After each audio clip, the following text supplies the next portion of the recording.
My dear students, welcome back. Our whole life is mostly about taking decisions and acting on it. Anyone can take decisions and act on it. What we act on should be effective, productive, useful. Therefore, our decisions will have to be based properly on objective and sensitive as well as value based. They are productive, they are not harming anyone. They are ultimately good for me and my family or for my country.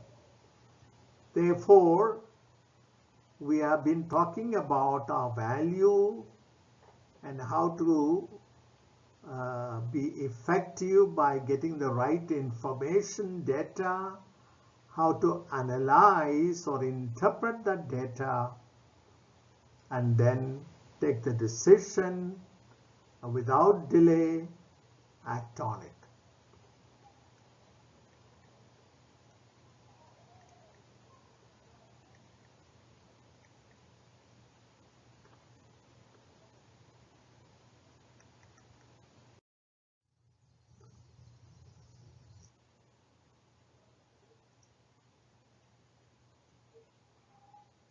So you can see here on the slide those matters: value, perception, sensory, intuitive. MBTI, we have learned all that.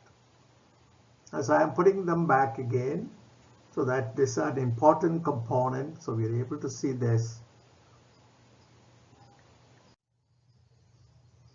Let's take a simple example now. How we proceed in day-to-day family situation in life there. A TV or a fridge or something is not working. You call a technician. So what questions would you ask the technician when he comes? He goes and looks at that fridge or the TV or the equipment, whatever it is. What's the first question you would ask him? That depends on our understanding of seeking correct information. So we have to be prepared and trained. We are now professionals. You should be able to analyze that first. Is it because we lack maintenance there is a problem? Or there was an accident, a power outage or shortage that affected it? It's caused by some people or the machine itself, manufacture, maintenance, is there a warranty? So it's internal or external cause. Excuse me. So we make an analysis in advance. So there is a problem, the machine isn't working. So what is it? Why is it? That's a cause. Excuse me. So what it is, why it is. Two things you have to ask. So I learned that what and why, structure and function.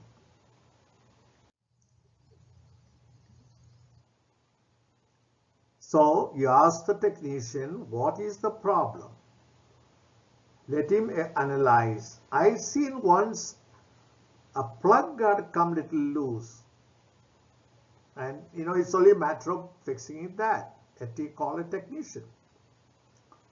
I was in a convent and they said the inverter isn't working. He called the company, they said it will cost 700 rupees for them to come. I said, did you check in the back of the inverter? No, father. I said, okay, let's check that. I was there. Excuse me. There is a little valve there, cost about a rupee or something. I pulled it out, it's burnt, replaced that, 1 or 2 rupees, that's it. So for that they would charge 700 or they will change some other part there because we don't know technically. So what is the problem? and why this problem. Let them explain to you. Is it credible to you? Is it? It doesn't make intelligence to you.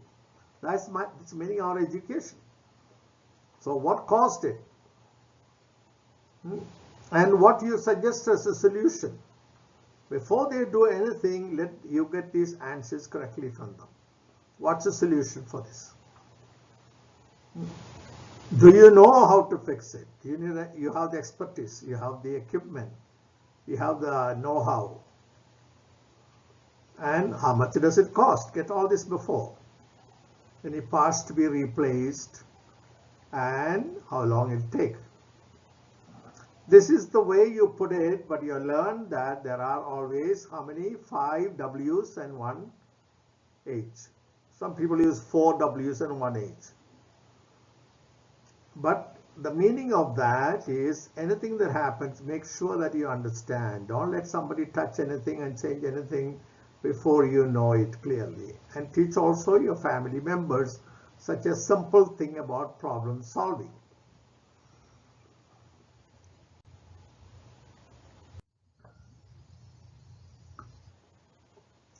This story you may have heard, some of the faculty would have mentioned that a giant engine in a factory failed. The factory owner had spoken to several experts, but none of them could show the owners how they could solve the problem.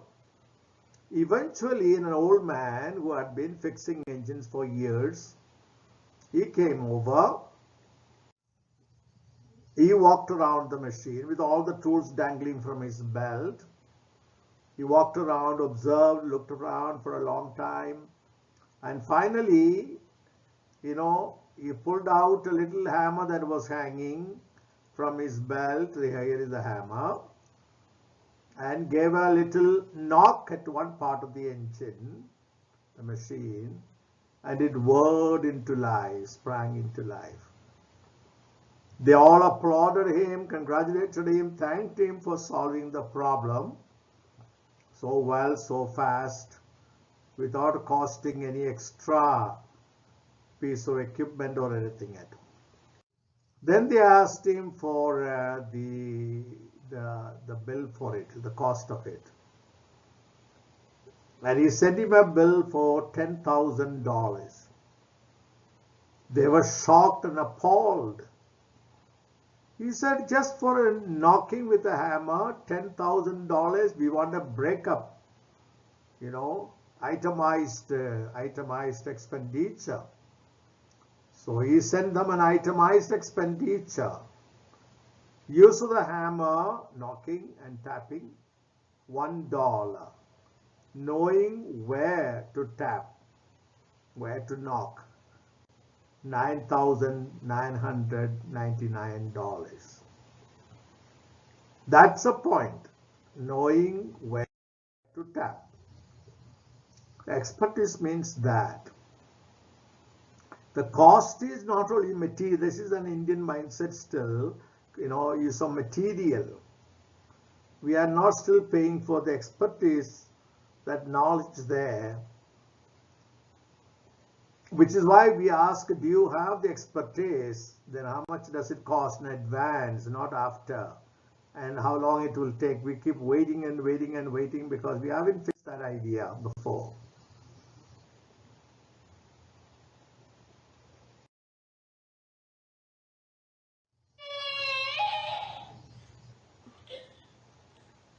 All right, Logan. Give it to your brother.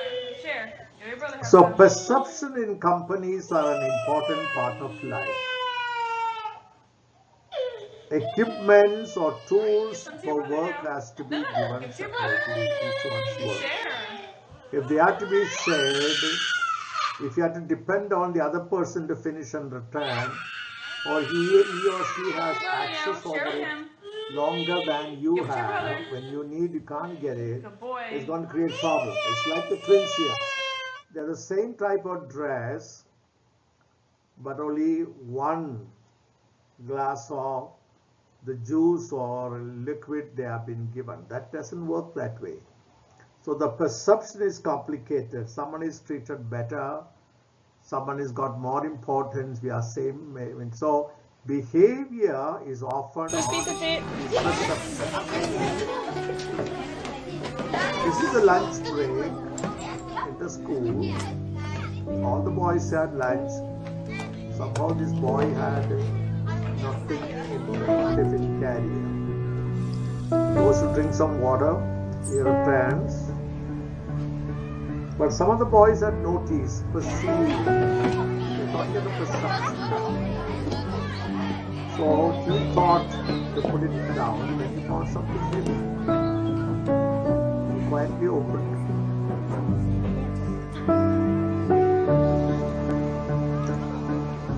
When he was away, his classmates quietly put their lunch into his. We can't help everyone, but everyone can help someone.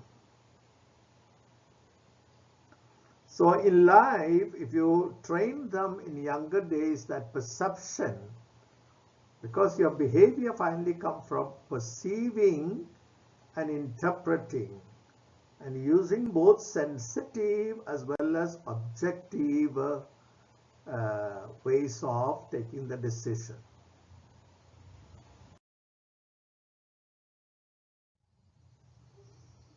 So behavior, we learn now, is affected by personality, situation, environment.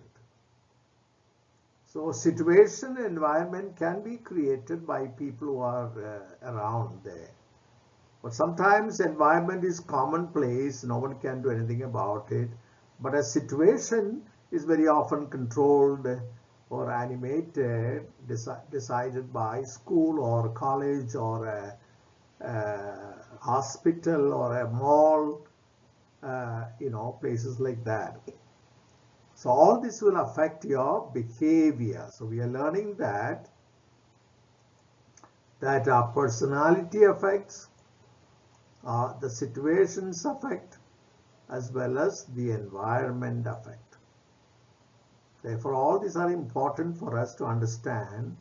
I did not behave just out of myself, but all this contributed to that. They had to be careful. I had to be careful such moments.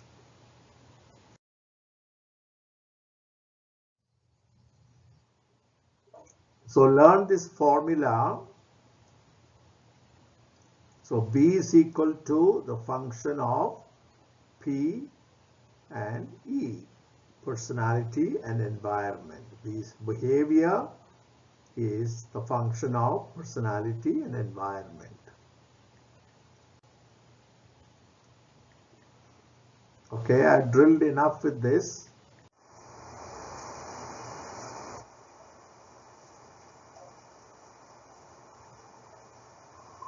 Watch your thoughts, for they become words. Watch your words, they become actions. Watch your actions, they become habits. Watch your habits, for they become character. Watch your character, for it will be your identity. Reflect on your identity, for it determines your destiny. Which is why we learned that word identity, the concept of it, from Erikson.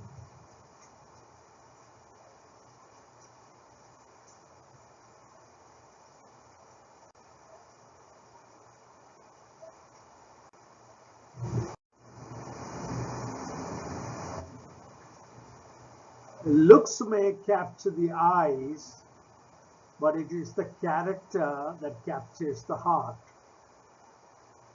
A brilliant mind is useless without a humble heart.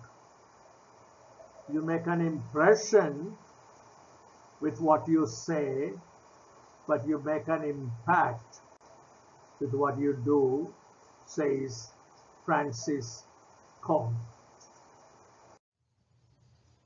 Let's take another example. Here is an American professor goes into Zanzibar in Africa near Tanzania, which is the near East Africa. He wanted to study about the native people in the far-flung, forests of Zanzibar inside, native, almost cut off from civilization. He finds a boatman who is able to take them to the rapids, difficult territory, going through the water through these little, canal-like places. Sometimes can be rapid water, drops and all that. He found a boatman take him there. As he gets into the boat, the boatman asks him a question.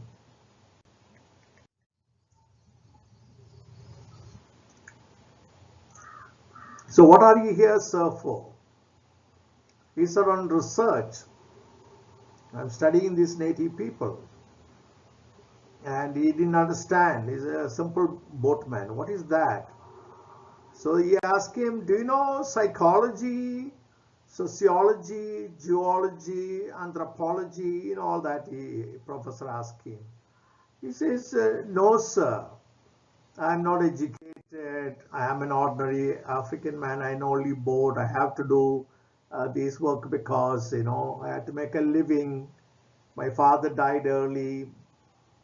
Therefore, I had to make a living. So the professor said, oh, so you are not very educated, eh?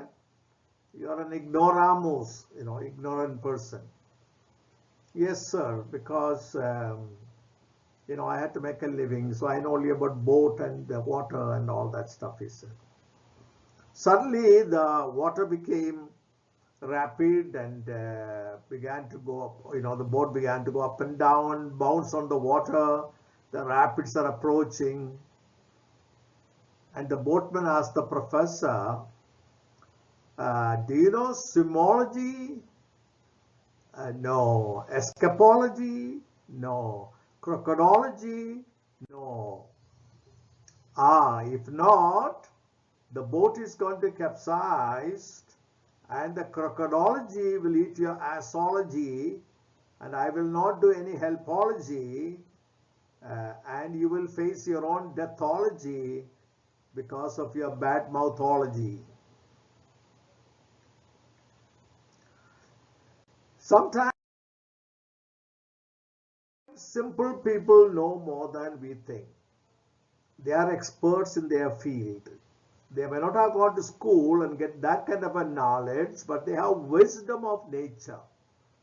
Native, ordinary village people have great wisdom than we have. They perceive nature better and quicker than we do, like animals do. They also know that. So they can handle life situation much better than we do. So by getting an MBA or PGDM, don't think that we know everything. Sometimes these ordinary people know much more than that because they perceive nature and learn from nature. They perceive events, they learn from their mistakes. They know how many months it takes for the crops to grow and how to do what kind of manure, what kind of, they know that. They have wisdom. We may have some knowledge. I don't know if you ever heard of this man, Lawrence Anthony. He died. He's the one who wrote the book called Elephant, Elephant Whisperer. They call him Elephant Whisperer. He's the one saved so many of these. The African elephants cannot be tamed like the Asian elephants like in India and Thailand and all that. They are wild, they are bigger, and you can see even their features like the ear and all, they look much. So they are not used for domestication or circus or pulling timber and all. So this is the man who saved them. When Americans invaded Iraq, most of the zoo animals were saved by him. So also in many places in Africa and Arab countries and all, he saved them from destruction. And somehow he took a love towards elephants. And elephants also, these wild elephants never get tamed. Yet to Lawrence, they had a special affection.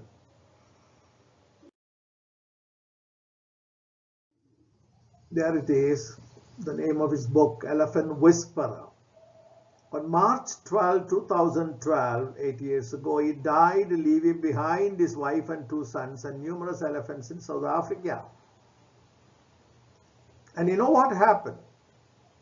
These wild elephants who were, treated, when they're wounded, they were treated, they looked after and fed, and then he will send them back into the wild. They go back to the wild. Somehow they sensed miles and miles away about his death.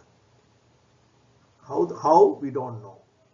2 days later, for his funeral, 31 wild elephants led by 2 matriarchs walked in line. There is the picture. Walked in line for 2 days, 180 kilometers, arrived at his home. What explain that? Something beautiful about nature. They arrived at his home and they stood around his home. They refused to take any water or any food offered to them. No trumpeting, nothing. They stood silently around his house. When his body was taken for the funeral to the church, they quietly left. Isn't that amazing? The elephants obviously wanted to pay their deep respects, honoring their friend who had saved their lives. So much respect that they stayed for 2 days and 2 nights without eating anything. Then the next day morning they left, making their long journey back to the forest, back to their home.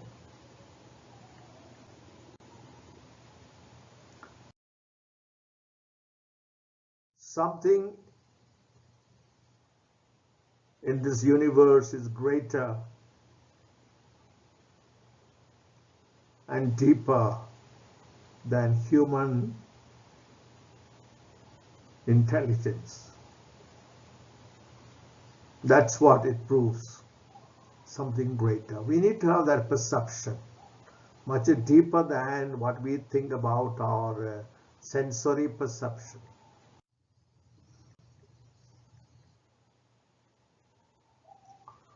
So what is this understanding the different perceptions mean for us? We all learn differently at different speeds. Don't always expect to get things correct at the first time. But you try hardest and see life around. See beyond what you can see and think. See, think. The word, if you see very carefully, it looks like it's written good. But inside the good, there is also written in white evil. There's a parable of the weeds and the wheat. Among the weeds, someone throw a weed. And life, these things are mixed, good and evil, the good and the bad. The wheat and the weeds grow together. And therefore, you have to be attentive and very careful about that. I don't know if you heard about samurai. Samurai is the Japanese fighters. Here is a picture of samurai. See, there are fighters there. So they carry, like soldier weapons and all that. Samurai. As a samurai is walking by the forest, and he wanted to relieve himself. He went inside a little bit in the forest. As he's relieving, he saw something twiggling out of a rock, little crevice of a rock. They are not afraid. They are all well equipped and armed and all, so not afraid of anything. So he saw something twiggling there. So he went to examine that. He saw something there, the crack of a rock. So he put his hand on it and caught that. It happened to be the tail of a tiger. That's why in some languages you have that expression of catching the tail of the tiger. Puliwal, Pulibalu.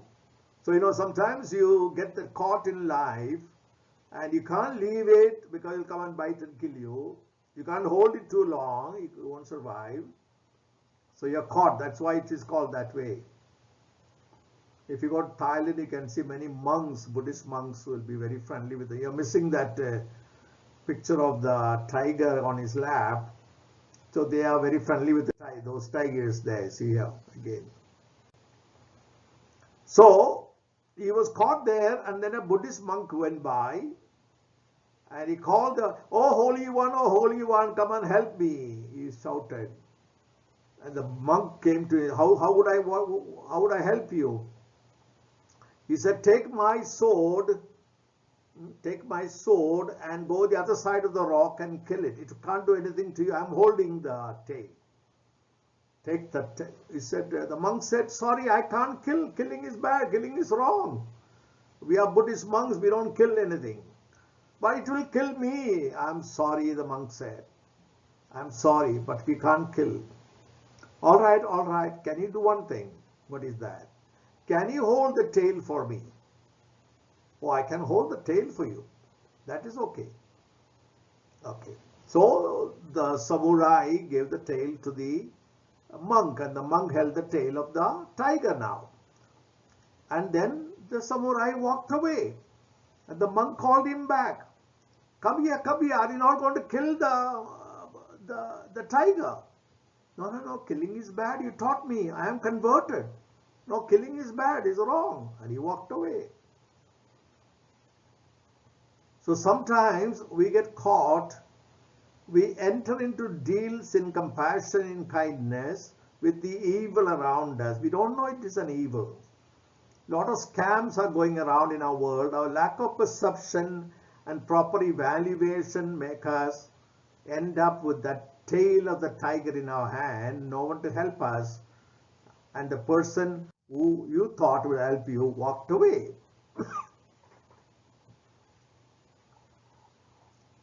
I was in Kenya for a program, and the kids put up a program nicely, a cultural program at the end of my stay.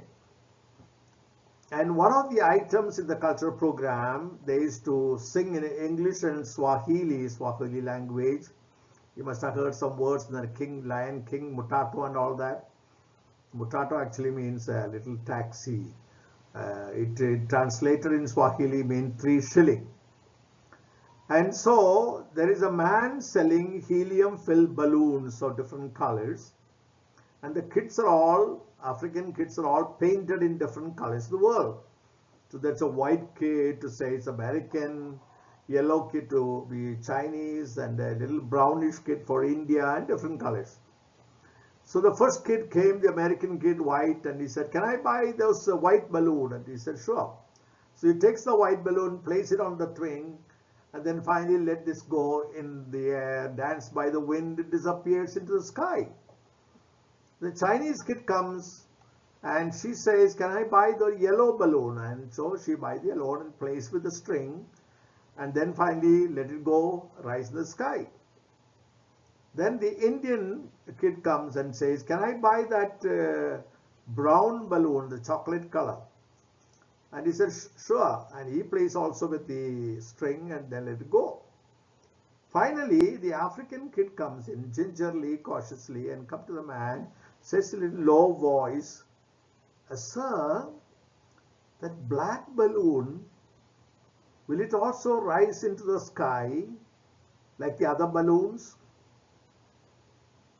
And the seller tells him, you know, sonny, it is not the color outside that make it rise into the sky. It's what's inside. What he meant was, of course, the helium inside. What we understand is what is inside, our stuff. What's inside, not the color.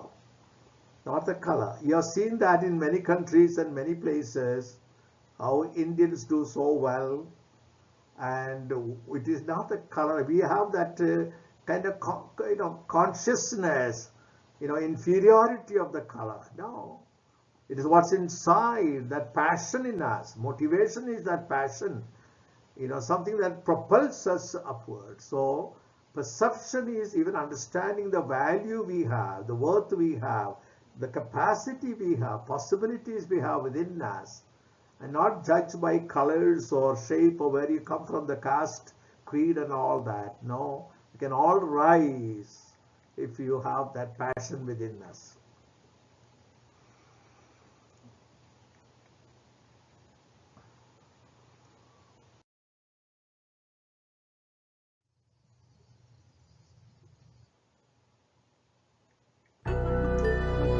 This is a crow.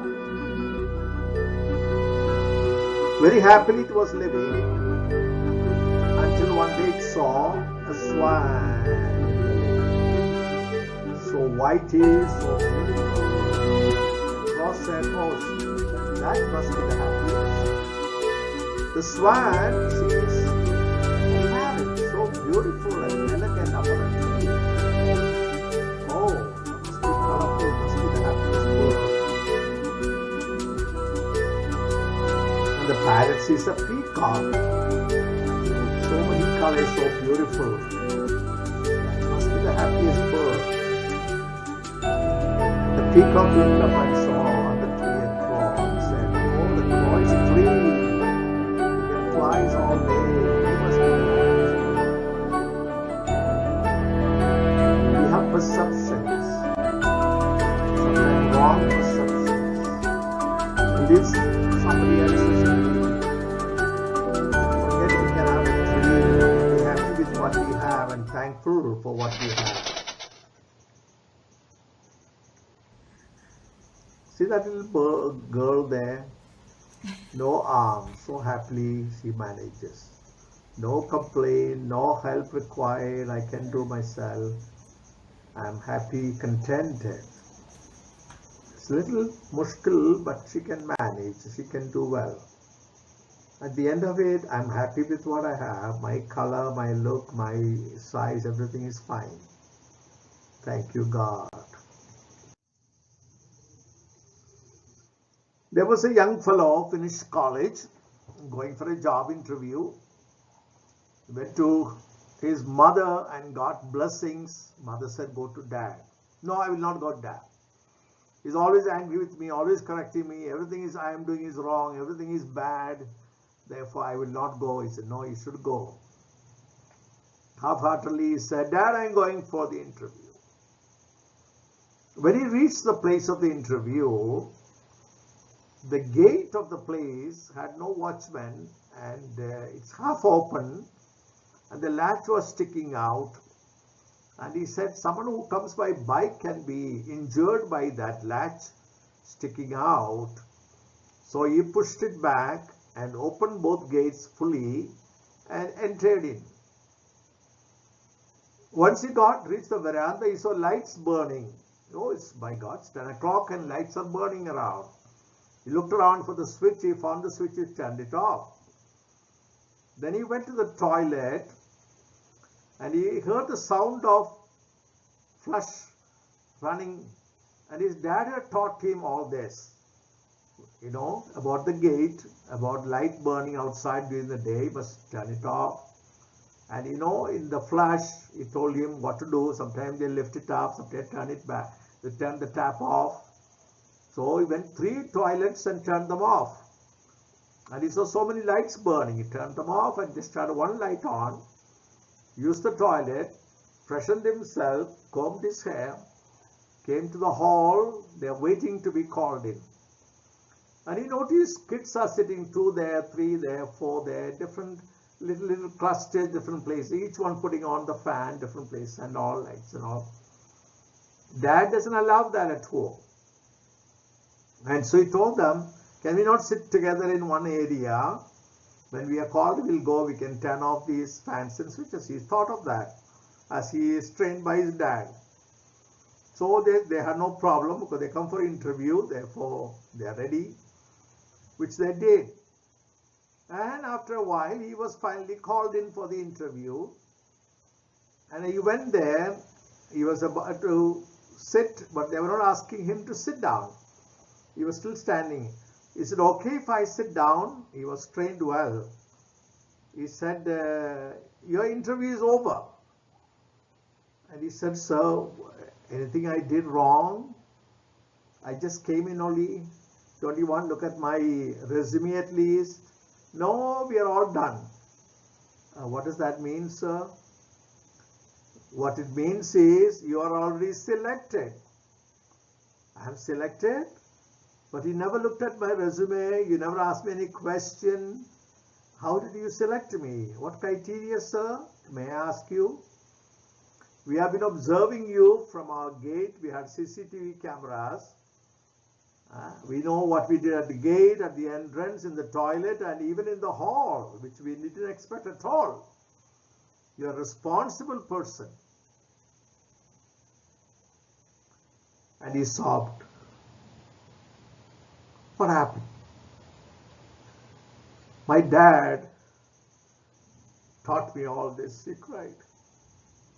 And I was so angry with him for all the time correcting me. I didn't know all that he taught me will bring me to this point, getting that job. So the story tells us, when your mom or dad or elder brother or sister correct you, you never know it is going to be part of your behavior. All that they did with the value system instilled in you, you are not happy about, is going to make who you are, your right behavior. So at that time you're angry, upset. Eventually, for this young man, it fetched the job. Many of you seen this movie Karate Kid, no? Danny had always found the neighboring kids. They taunt him and tease him and beat him up. So all he wanted to learn karate can defend himself against these other kids who are taunting him.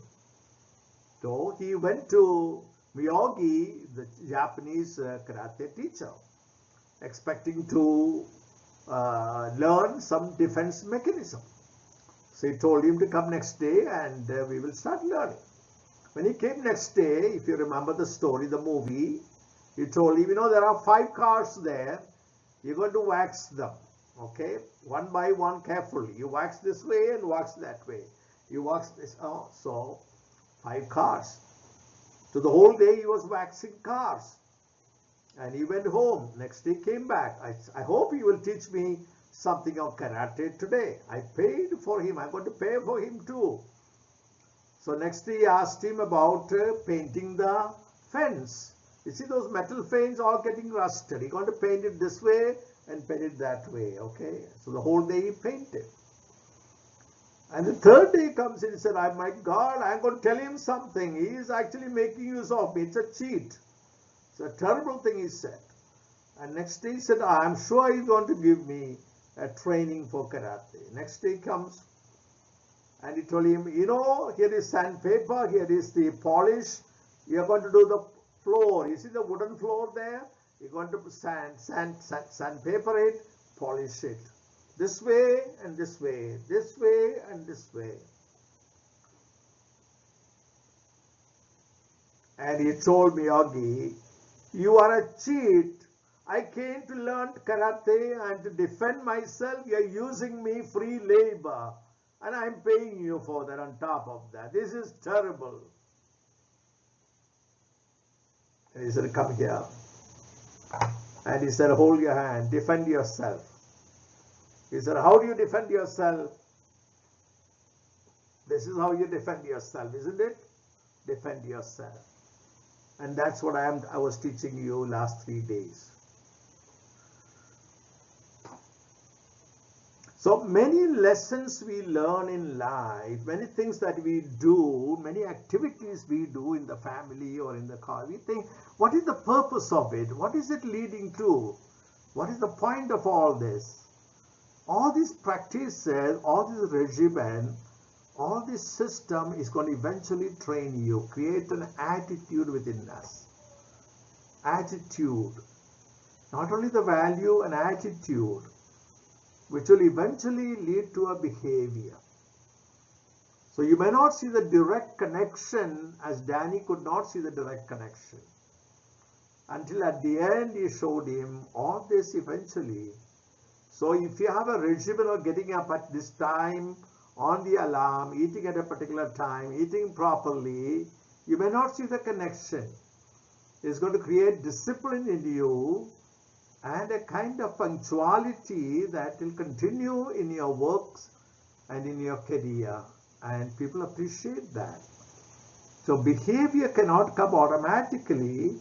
It is by all of these kind of things.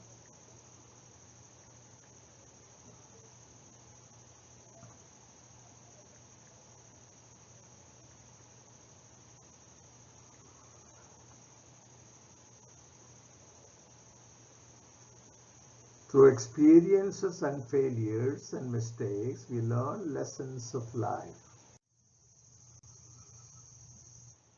So we are being prepared through all experiences of life. Only in hindsight, from behind, it all makes sense. Why did this happen to me? How did this happen to me? Where is it all leading me to?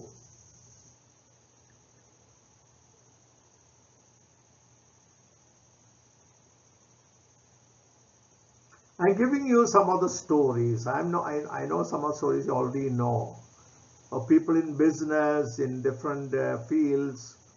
How did they reach where they reached, and where were they before coming to? They seem to have failed but succeeded finally. Einstein, you heard that, his name and his story, that, and the Nobel Prize and all this. Sometimes you may never know, but when a young Einstein, the teacher told his mother that he's mentally retarded. His grade school were so poor that teacher asked him to quit. Einstein, you will never amount to anything, and list of failures continue.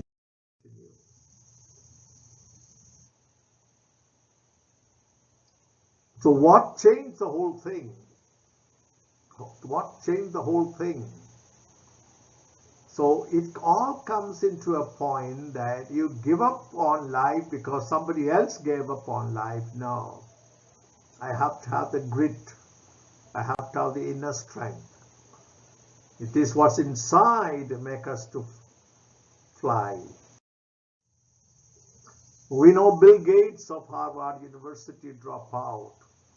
Finally, they would call him for a convocation. And he's the one who started a software company. Imagine that, Microsoft. Abraham Lincoln, for almost 32 years, everything he touched was a failure. Everything he touched was a failure. Even 1856, he stood for vice president's election, he lost it. And 1860, he elected the president of America.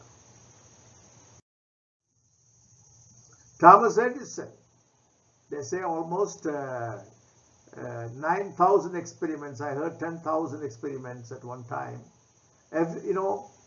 Just make the bulb, electric bulb. But he has how many? 1,093 US patents. But he didn't give up. That's why part of motivation is that word persistence. Don't give up. Setbacks, failure, you don't give up. Michael Jordan's story, you must have heard of that. Winston Churchill, who failed in the school, some of the greatest speeches ever given in the world probably from Winston Churchill, but he failed in English, the school. Steven Spielberg, an American film director, was 3 Academy Awards, ranks among the most successful filmmakers in history. But childhood Spielberg dropped out of junior high school. He was persuaded to come back, was placed in learning disabled class. Look at that. Henry Ford, 2 automobile companies he started, he failed. Did not stop him from incorporating Ford Motor Company and being the first to apply assembly line, etc., etc. Let's take 2 Japanese guys here. Soichiro Honda, turned down by Toyota Motor Corporation during a job interview as an engineer after World War II. He continued to be jobless until his neighbors started buying his homemade scooters. Subsequently, he set out on his own to start his own company, Honda. Akio Morita, founder of giant electric household products, Sony Corporation. First product was an electric rice cooker. Only sold 100 cookers because it burned rice rather than cooking. So these are examples for us to say there would be failure, there will be some frustrating moment, the first attempt may not succeed. That's where our personality, the grit of the personality comes into play. That's where our behavior shows, I will not give up, I will not give up. I'm going to show you some of these perception. We get all fooled by perception in the world, good and bad. So watch some of these perceptions that can be fooling. Can you trust this man? It is written all over his face. Can you read what is there? It is written liar. Can you read liar here? La.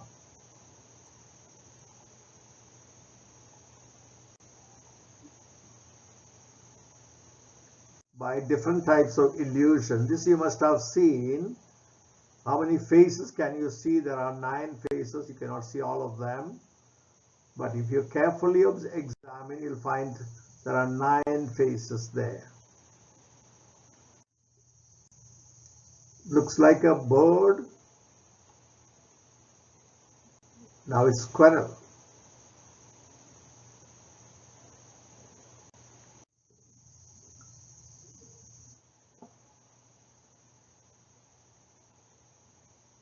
So perception, not what it looks like from far. When it comes to closer look, we see something else.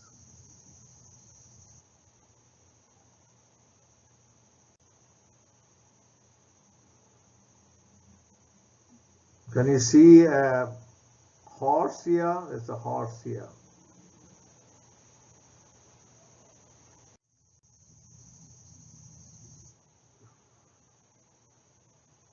Thought a woman's face. Buddha. You see a woman's face? Now what it is? Birds flying.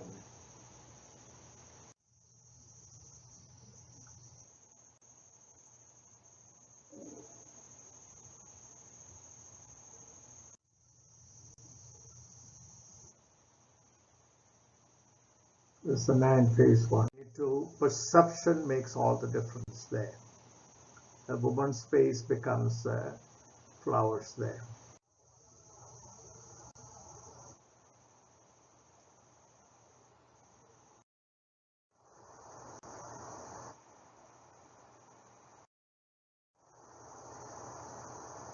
Before, mom, I am just going out to play football. Nowadays, I am going to play football in the room.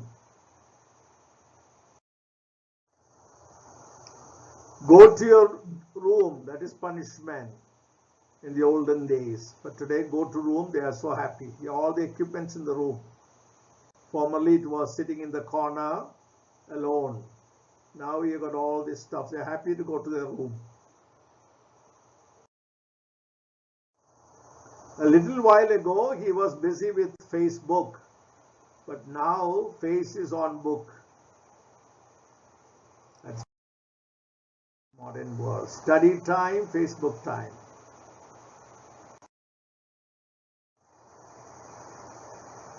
How do you think my first day of kindergarten went? They didn't even have Wi-Fi, says the KG boy. Kindergarten is no more the same. Today they find easier solutions to everything. Old crow throwing the stones, the new crow.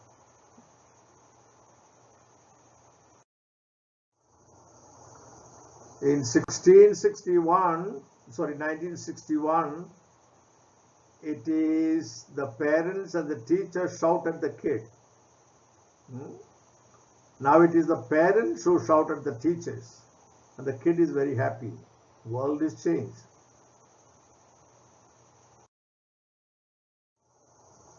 In 1990, see the teacher is patla, little thinnish, and the TV is larger, the monitor. Now it is ulta. I should have put probably 2020 here. Don't work hard, work intelligent. They work smart today. See how to get the buffalo up going.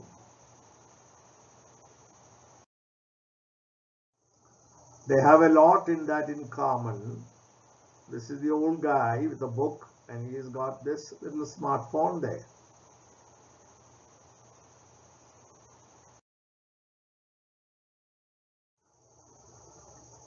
So perception is a correlation of personality and emotions. We'll come to that later with the performance and relationship. Knowing is wisdom which gives peace and joy. Personal growth and fulfillment through inner freedom.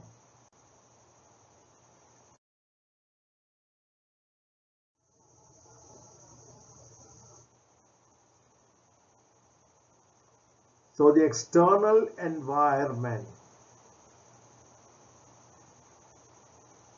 Look at that, based not on the way how this actually, but rather what they see and believe.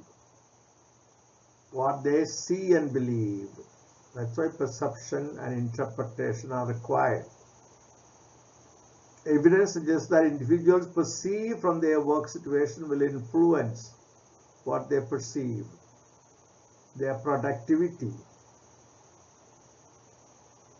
So that's why we're learning this in management, because it influences their productivity. And so it can also bring in absenteeism, turnover, job satisfaction, or any of these things on perceptions. We talk about perceptions here.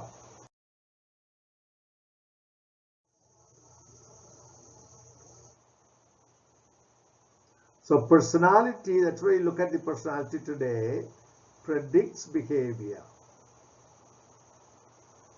Also personality can help match people to job, some extent. Later we learn about emotions can hinder performance, especially negative blocks vision. We'll learn that later. And good emotions can also enhance performance. So it has all roles there, good and bad. We'll come to that later. In this video, in a sale of a carpet in a showroom, how the manager tried to perceive exactly the need of the customer. He goes into such detail as exactly where the carpet is going to be laid, what price she is able to pay, what kind of color she would like. Is it okay for someone to come and see her family, the place? And can he have the address? All accurate. If you want to be in business, you got to be precise. And not try to sell something, but understand the customer's need. Customer is the king, we say, but in reality it is not practiced. Let us see the video.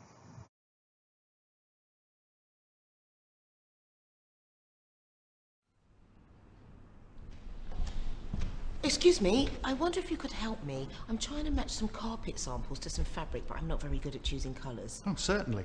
Can you describe what the colours are in the fabric that you need to match? It's mainly browns and creams, and I'm also looking to buy a light oak chest to go with the carpet too. Oh, that sounds nice. Well, we have a lot of ranges of carpet that are quite neutral, so we'd probably go with creams and brown tones, as well as light oak. If you see anything you like, you can take a sample away with you to test it out at home. Where exactly in the house were you thinking of having the carpet? It's for the hall and landing. Well, for those areas it probably needs to be hard wearing. What sort of style of carpet were you looking for? Definitely something plain. Well, we have a wide range of carpets that are both plain and can take a lot of wear in hall and landing areas. Just so I can point you in the right direction, what sort of price range did you have in mind? Oh, I'm not actually paying for the carpet myself. It's an insurance claim. Flood damage. Oh dear, that's nasty. How much of the house was affected? Oh, the whole of the ground floor. It's been such a terrible mess. Things are only just beginning to dry out even now. It's likely to be a while before we move back in, but I thought I'd start looking at carpets and furniture. Yes, of course. So when exactly do you think you'll need delivery? The reason I ask is that we do hold some carpets in stock, but others we have to order in. Oh, it'll be a month or two at least. Oh right, so if you do decide on one that we don't hold in stock, there's usually a wait of about 6 weeks for delivery. How does that sound? Yeah, that sounds great. So I can take some samples away with me to look at with the curtain fabric I've bought. Oh yes, of course. If you'd like, then when you've chosen some samples, I could arrange for one of my colleagues to come and visit you at home to give you some advice and an estimate. Is that okay? Yeah, it would be good if someone could come round and measure up, just so I could get an idea of how much I've got to spend. Oh, that would be a pleasure. When would be convenient for you? Well, they might have to wade through the mud, but if they don't mind, I'm at home later in the week, Thursday or Friday. I'm sure they won't mind. I'll tell them to bring their wellies. How about this Thursday morning at 9:30? Yeah, that sounds fine. Good. So can I take your name and address, please, so I can put it in the computer? Yes, it's Carol Ames, 21 Canterbury Road. Thank you, Mrs. Ames. Well, it will be my colleague John Butler who'll be with you on Thursday. Now, let me take you to those samples I mentioned. As I said, you're welcome to take them home with you. Just let me know. Right, I'll come and have a look at them now. Thank you very much for your help. It's a pleasure.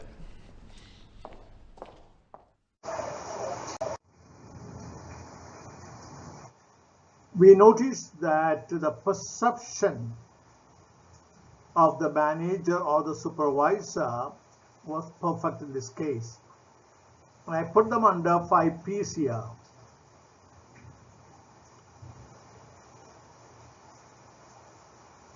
There was gender, feminine, color, black, class, we don't know. But he wasn't influenced by any of that. A customer is come, respectfully dealt with her. So we can be biased or prejudiced by many of these aspects. Our perception can bias us. But here you see, he was not biased. Second, preference, second P. The preference is not, I am here to sell, I am here to make money, you won't succeed. You must have the right perception. The customer is the king, he is the one who makes the business go. And what is the need of the customer? I must address that. Excuse me. So where are you going to place? What is the cost you are expecting? What size? All according to the need and preference of the customer. Third, the procedure. The time, address, delivery.